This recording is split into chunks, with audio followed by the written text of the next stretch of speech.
Hey guys, what's going on? It's me, Jay. And I want to wish everybody a Merry Christmas. Um, Today, of course, December the 25th, the day that Christians around the world of all denominations, at least the Western denominations anyway, celebrate uh, the birth of the Lord and Savior, Jesus Christ, as announced in the Bible, both in the book of Isaiah and all Isaiah 6:9. Unto us a child is born, unto us a son is given. You shall be called Great Counselor, Mighty God, and Prince of Peace.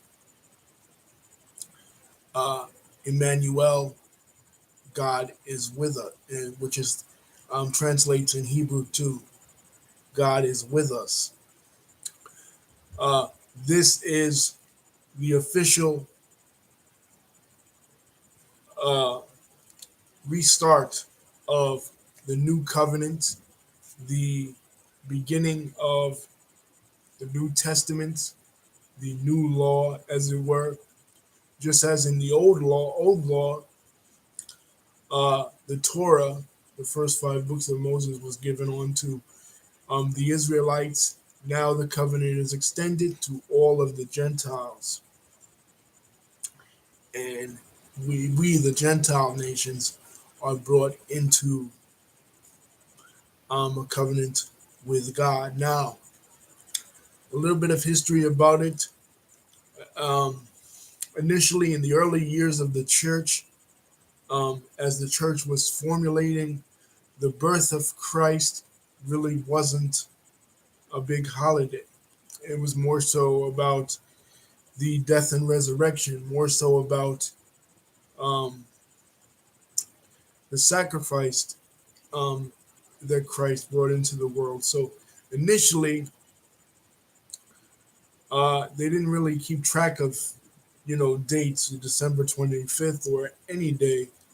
But in ancient Roman culture, this was supposed to be a day to, December the 25th was initially a day to honor the chief god of the Greco Roman pantheon, which is Saturn, which Saturn is his Latin name, and in his Greek name, his Greek iteration was Cronus.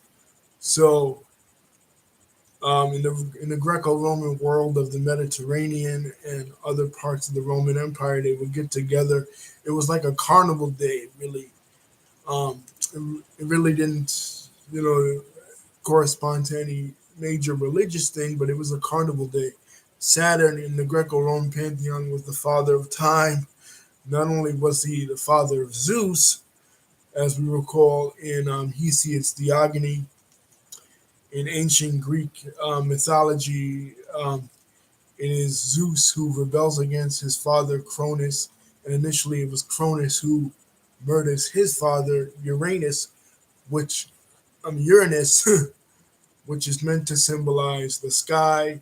So or Uranus, Saturn or Cronus is meant to symbolize time. So basically, it was the passage of time because in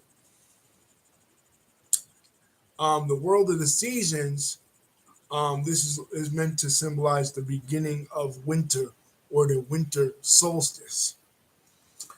How it got interjected into the Judeo Christian tradition is an interesting story because obviously the parent religion of Christianity is the Jewish religion. Like I said, you had the Old Covenant, which was the covenant of the Israelites. Now, Israel didn't really have a festival around this time, at least in the biblical days. Of course, Hanukkah would become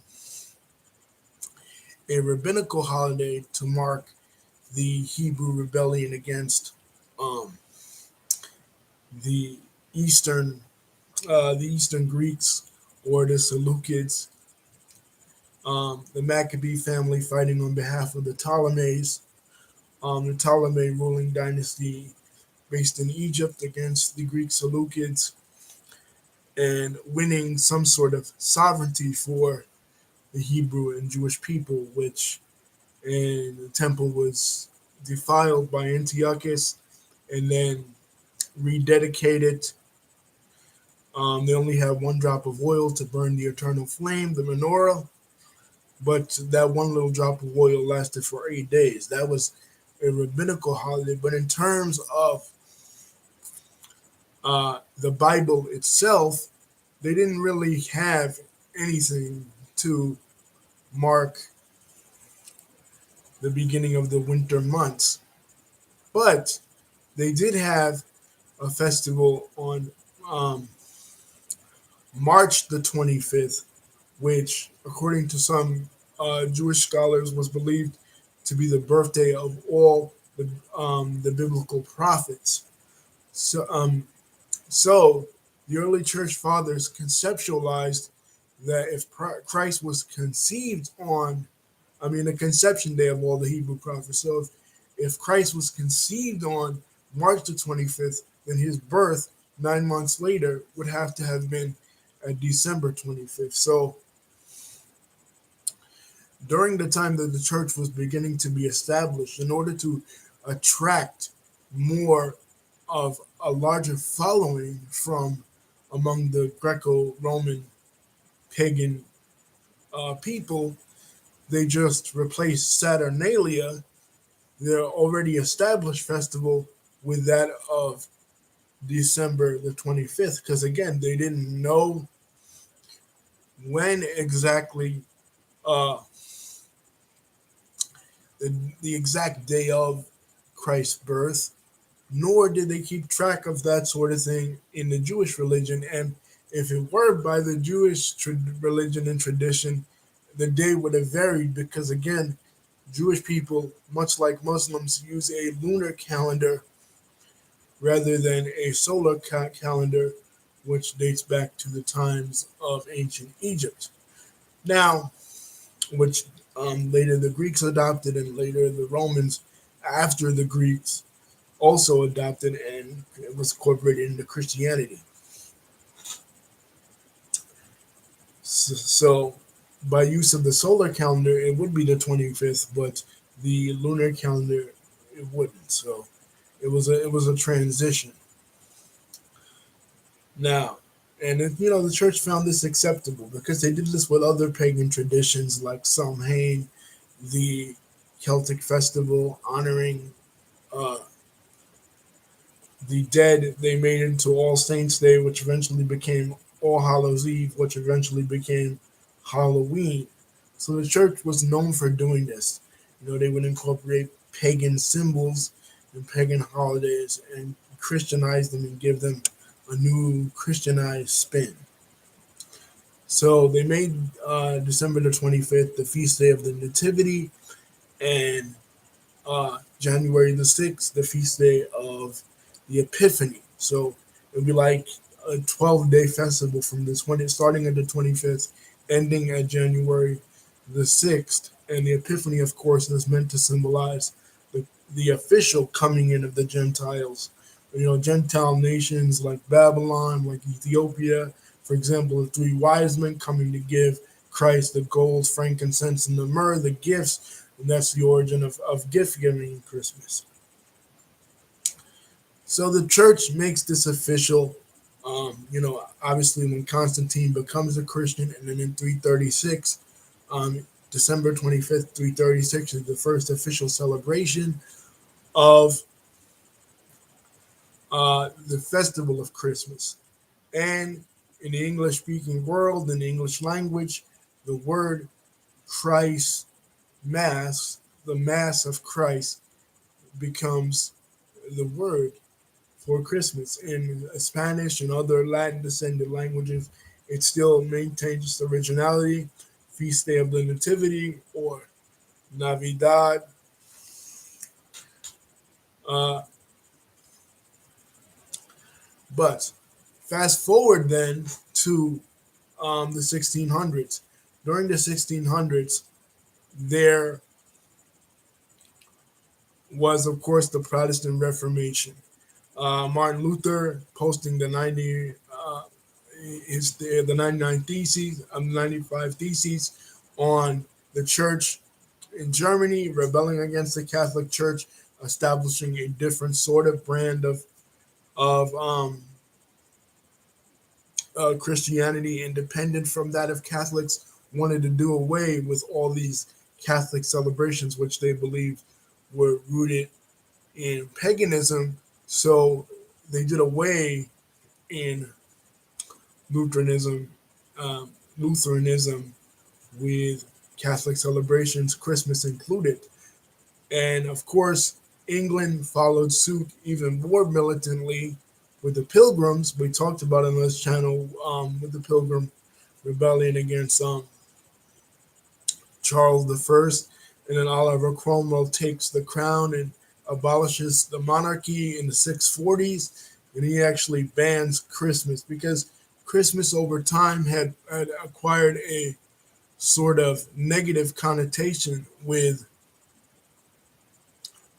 people because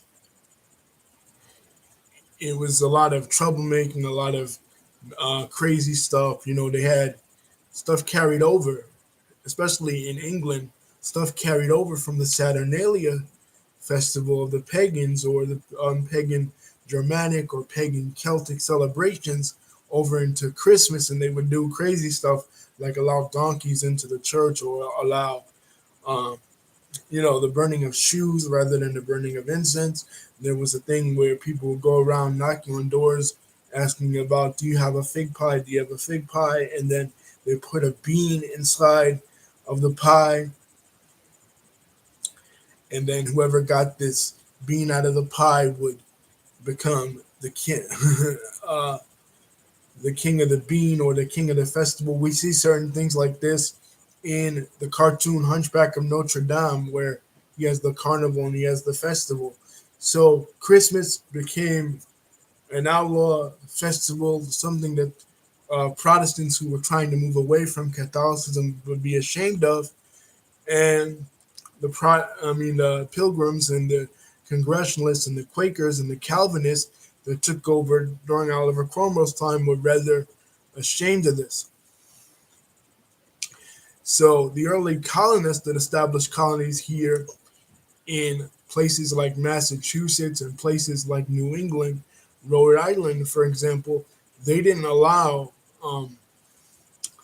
uh, Christmas. They banned it, and they created a whole new holiday in Thanksgiving in replacement for Christmas. Of course, in other colonies where it was more mainstream Protestants, like in the South, for example, where you had like Anglicans, they didn't really care as much. They let people do really whatever because, again, in England, after um, the 1660s, Charles II comes on the throne. He restores the monarchy and restores the power of the Anglican Church, which Anglicanism is kind of a mix of Catholicism and Protestantism anyway. They follow solo scriptura like the Protestants, but they follow, liturgical traditions like the Catholics and the Orthodox. And speaking of the Orthodox, another thing that happened 1,222 years ago on this day, um, in the year 800, was the crowning or the coronation of Charlemagne or Charles the Great by Pope Leo III as the Holy Roman Emperor. Now, why bring up the Orthodox? Because according to the Orthodox, this was an affront to them. Um, Constantine had converted to Christianity in 312. He was considered both the political and the spiritual. Him and his successors were considered both the political and spiritual leaders of the Christian Church, based out of Constantinople, which he established Constantinople in the 320s, and nobody could usurp the power of the Byzantine emperor or the Roman emperor at that time. It was based in the east. Of course, the Western Roman Empire had been invaded by Germanics and other Germanics mainly and other barbarians. in 476. Well, first in 410, and then again in 476, which Western historians consider the official collapse of the Roman Empire. So, Western Rome, the Western Roman Church, was officially considered basically dead until this day in 800, when Charlemagne the Great, who was the grandson of Charles Martel, who defeated the Moors in 732 at the Battle of Tours, the defeat of the Moors by Charles the Hammer Martel, who again took his name from Judah Maccabee, inspiration of Judah Maccabee, same kind of religious zealotry that Judah Maccabee displayed against the pagan Seleucids. Um, uh, Charles Martel displayed against the Moors, and this victory was really significant in Western history because, for the first time in over in over 100 years, Western Christians, the Western world, had finally got one over on a barbarian civilization. They lost Spain to the Moors in 711. I mean, um, to the Umayyad Caliphate or the Rashiduns, the predecessors to the Umayyads in 711. They, of course, lost a lot to the Germanic barbarians, so they really never got a victory, and they finally got one in 732 with Charles Martel. So the Merovingian dynasty became really important, and his grandson Charles the Great took it even further, and he converted the Saxons in England to Christianity. But when he so by virtue of him doing this, Pope Leo III was like, okay, now we're going to make you the political leader of the Romans, the political leader of the church. Forget about Constantinople. We're removed from that. We're the original Rome. We're the OG Rome. We're going to take back the crown, as it were. These events would then lead to the couple of 100 years later to the official split between Eastern and Western Church, which is something that we go over in my video on the differences between Orthodox Easter and Western Easter. 1054, an important date in Christian history because it is the official start of the Great Schism between East and West, officially. But the events leading up to that, the events preceding that, started on this day in 800. Now we're going to jump around a little bit more to America. Back to America, the American Revolution in 1776. Of course, the United States, the 13 colonies of the United States, upset about the intolerable acts passed by King George III, upset by what they perceive as tyranny, them being forced to fit the bill for the French and Indian War, which I'll get back to another event that heavily involves the French in a little while. But heavily upset about the French and Indian War and having to fit the bill, they rebel against the British. And on this day in 1776, the general, the star of the French and Indian War, and the general and the first president of the United States crosses the Delaware River on Christmas Day, 1776. But by virtue of them separating from England politically, they also separate from Great Britain culturally, and of course, like I said, the United States, a bad taste in their mouth due to their Protestant heritage, heavy Protestant heritage, heavy Puritan heritage against Christmas. And the fact that Christmas was still celebrated by the Anglican Church leaves an even worse taste in their mouth because Americans are trying to establish their own identity in terms of holidays. So with the American founders, really the only two holidays they really cared about political holidays was like July 4th and you know holidays associated with the American Revolution. Well, the attitude about that stuff all changes during the Victorian age, the 1800s. Um, a book comes out by Charles Dickens called The Christmas Carol. We all know it. The story of Ebenezer Scrooge, a man who was initially against the spirit of Christmas, but is then converted by three spirits that visit him. And because of this story, the spirit of Christmas, the festive spirit of Christmas, is then revived in both England and in the United States. And throughout the 1800s, the symbols associated with Christmas, such as the Christmas tree, which is a symbol adopted from pagan and Norse mythology, are incorporated into our celebrations in on Christmas. The Christmas tree itself, although it comes from Germanic and pagan myth as it represents the spirit of life, which Christians later adopt to represent um, Christ, because Christ in the Bible says, "I am the way, the truth, and the life, and none shall come to the Father except by me."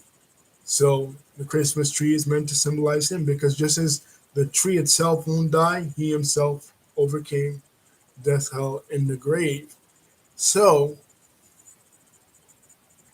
they took again this pagan symbol of life, this pagan symbol of fertility, and adapted it to Christianity in Germany and the Scandinavian countries. But in English culture and in American culture, it first becomes associated with Christmas again during the reign of Queen Victoria. She is, of course, married to the German Prince Albert, and when they're married in Buckingham Palace, he puts a tree in the palace. So Americans now they're cool with Great Britain. We had the Revolutionary War, we had the War of 1812. We're friends again, and America's back to admiring England, especially since during the 1800s, England was the economic powerhouse of the world. They start doing this in England, and they continue to do it here in the United States because of that. Also, during this time, poets like Washington Irving and like um, start coming out with poetry about Christmas figures. Like it was the night before Christmas. Um, Clark Kent, and we get symbols like the Santa Claus, which is a um, a pagan representation of Odin, and also the Sinterklaas, which the Dutch, remember the Dutch colonized New York before the British, so they were the first to introduce Santa Claus and other traditions into Christmas. So over time, it was a gradual adaptation of various symbols and various elements that were over time adapted, and that's where we get some of our celebrations today for Christmas. And another big event that happened on Christmas in regards to English history, I said I was going to go back to the French. Well, in 1066, William the Conqueror took over the Anglo-Saxon kingdoms and destroyed the Anglo-Saxon kingdoms. But anyway, guys, that is a big. Uh, and also in 1868, Andrew Johnson, who was the president at the time, pardoned the Confederate troops. And in 2016, um, the famous artist George Michael, who sang the song Last Christmas, passed away. So those are some of the, and also in 1982, for all you wrestling fans, Christmas of 1982 is the beginning of the Von Erich's Freebird.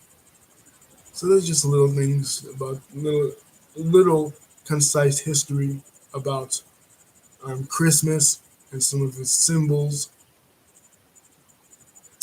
that came to be associated with it. It's interesting that Santa Claus uh, was not really an English symbol, but a Dutch symbol, Sinterklaas. There is a whole racist history regarding Santa Claus because um, the uh, obviously Santa Claus or Saint Nicholas, the character is based on a fourth century saint who went around giving gifts to the poor, whose feast day is celebrated in the Catholic Church on December the 5th. But because of the Protestant Reformation, it was moved to um, December the 25th to remove all the Catholic stigma from it. And in the Netherlands, this figure became associated with blackface because they would say he'd go down the chimney and his face would get all filled up with soot, you know.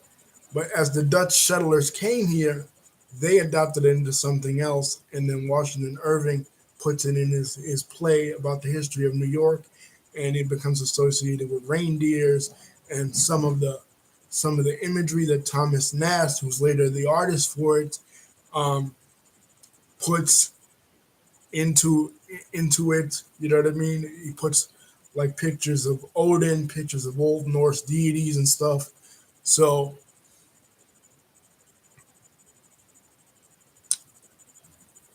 you know, it's just a gradual evolution of all these symbols and all this iconography that we associate with Christmas. But anyway, guys, Merry Christmas um, and a Happy New Year.